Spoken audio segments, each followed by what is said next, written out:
While it's one of the most anticipated weeks of the year for Pittsburgh High students, this year came with a few frustrations.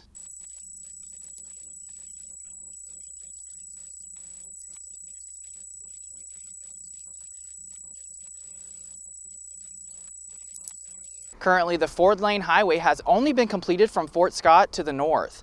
One of the proposed projects would expand this highway from just north of Arma to Fort Scott. As you can see, construction is well underway for the new Center of the Performing Arts. Officials hope to have this project completed by the fall of 2014.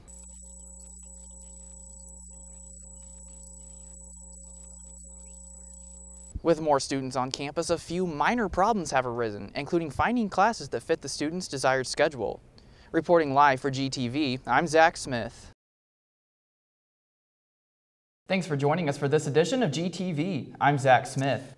But first, the PSU Research Colloquium is held on Monday in the Overman Student Center. Saturday, April 20th, Big Brothers Big Sisters of Crawford County will be hosting a carnival at Lakeside Park in Pittsburgh for all Big Brothers and Big Sisters volunteers and their littles. The carnival will consist of fun games and prizes, as well as moon bounce, some snacks, and lots of fun. It will be from 10 a.m. till noon, weather permitting. All bigs and their littles are invited to attend, and the event is free. A local band recently celebrated the release of their debut album. I spoke with band members about the event and any future plans they may have. Also follow us on Twitter at caps_13. We'll be live tweeting during broadcast all season. Join in the conversation by hashtagging GTV. In addition to the plunge, 115 people participated in a 5K run and a chili cook-off was held. International students gathered this past weekend to celebrate the Korean New Year, which consisted of food, games, and fun. GTV's Jenny Sun has more. That does it for this week's edition of GTV. Be sure to check us out on Facebook. Just search GTV or go to facebook.com/GTVcaps13. 15 volunteers recently completed a training at St. Peter's Hospital, allowing them to sit bedside of a dying person who may not have any friends or family available. St. Peter's Vice President of Patient Care, Yvonne Kirk, brought the No One Dies Alone program to the hospital with the help of Sister Elizabeth Henry. A lot of times they don't have family that can be here with them, or maybe the family is just exhausted and needs to get some rest, but they don't feel comfortable leaving. So I think by having this program and being able to tell people we have someone who is very compassionate and caring that can sit with a family member or sit with their loved one and just make sure they're not alone. Volunteers were trained by officials from Sacred Heart Medical Center located in Eugene, Oregon, where the program first originated. The two-day process instructed volunteers on various aspects of sitting with a dying person, including what they might see and feelings they may experience. Volunteer Joan Heberly says a compassionate heart is necessary to participate in this program. It takes someone who is okay with dying themselves and someone who is able to be a non-anxious person and someone who's able to reach out to others. Volunteers are given a bag that contains CDs, a CD player, books, and other supplies to bring into the room of the patient. Heberly says music helps calm a patient. People do have a real journey that's more relaxed if there's some music that helps them to really journey into their death very relaxed. Kirk says there are programs similar to this in Montana, but believes that St. Peter's is the first to complete the training for the No One Dies Alone program. Zack Smith, Beartooth, NBC. Timing is crucial for first responders, and they say lately distracted drivers failing to pull over for emergency vehicles has become a problem. In Kansas, it is the state law to yield to the right for any responding emergency vehicles, whether they are coming towards you or coming up from behind.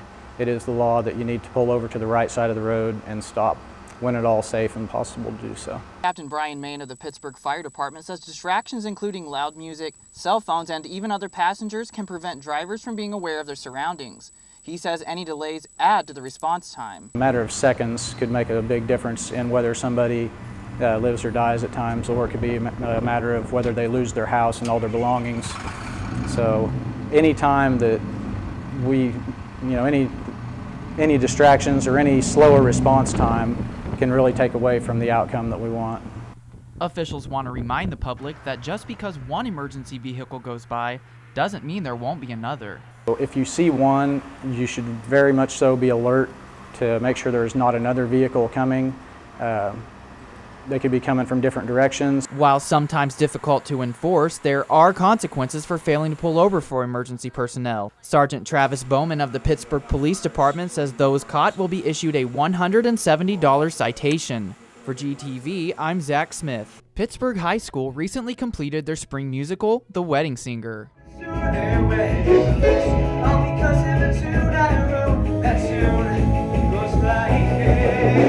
The musical, a love story about two people who fall in love against the odds, follows the same storyline as the 1998 movie starring Adam Sandler. Director of theater at PHS, Greg Shaw, says the musical can be described as ridiculous from start to finish. So what is a little bit unusual is it's set 100% in the 80s.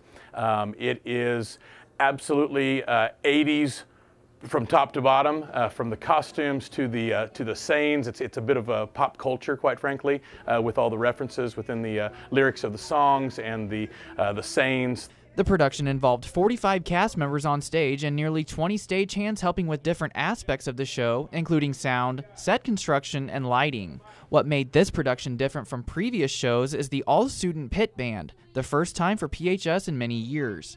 Shaw says there is a place in the theater for everyone, not just those involved with the arts. We have football players, we have people who are heavily involved in the arts, whether they are from the instrumental side, the vocal music side, or again from the acting side, and some of them all of those things. But we've also got cheerleaders, and we've got people from all of our sports. With a production this size, countless hours were put into preparing for the final product.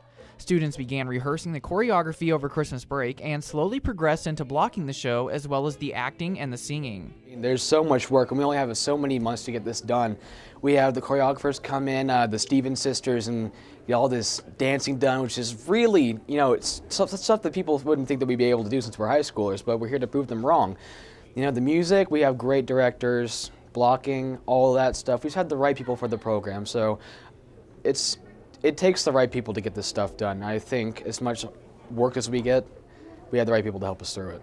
With the extensive work put into the production, Kylie Wilbur, who plays one of the principal roles in the play, says it's great to have appreciation for all of the hard work. My favorite thing about this musical would probably be just like every day coming here and having so many people that appreciate what you're doing, and putting it on for people is the best part. I'm doing the OBs today, but you never know, breaking news could happen. So that's one thing you always have to be prepared for, is breaking news, which is always fun. I don't mind that one bit. Working as a reporter is anything but your typical job. KOAM TV reporter Jahan Sheikh says every day brings new surprises, and reporters must be prepared for anything, sometimes at moment's notice. Each day is different, and that's kind of one of the reasons I love being a reporter, is that you really don't know what you're going to get into, and you have to bring a different pair of shoes for each sort of story. While stories vary on a day-to-day basis, there are routine activities that reporters follow each day. Shooting and editing video, writing scripts, and conducting interviews for the story. Sheikh says one of her favorite parts of the job is the ability to meet and talk to people that most individuals normally wouldn't have the chance to do. You really meet just a different variety of people that you probably wouldn't come into contact with normally. So just doing these stories and telling their story from their point of view, and that's the coolest thing to me, is I feel like I'm helping share what they have to say. So it's pretty cool. Situations that may seem, well, less than desirable to the everyday person oftentimes are the highlights of a reporter's day. You'll feel really weird whenever you get excited about a shooting or a murder or a car accident that's fatal, and you feel so twisted and you feel wrong, but it's exciting. I mean, that rush, whether or not you're going to make and get that shot, or that rush that you may or may not make that deadline. I may have gray hair by the time I'm 25, but it's worth every second, just because it's just that adrenaline rush that's awesome. Reporting doesn't come without stress. Tight deadlines, technical difficulties, and simply wanting to be the first to inform the public on breaking news can have a toll on reporters. Sheikh says no matter what happens, never give up. Don't get discouraged, and it's easy because we're our biggest critique. So it's easy to say, gosh, I sucked that one time, so I'm just going to quit. And every day is different. And to you, if that one mistake that you made, if you stumbled on reading the teleprompter, or if you you know, stumble during your live shot, to the person watching, it's no big deal. To you, it's the end of the world. So just don't get discouraged by that, and that's something that I've really learned. For GTV, I'm Zack Smith.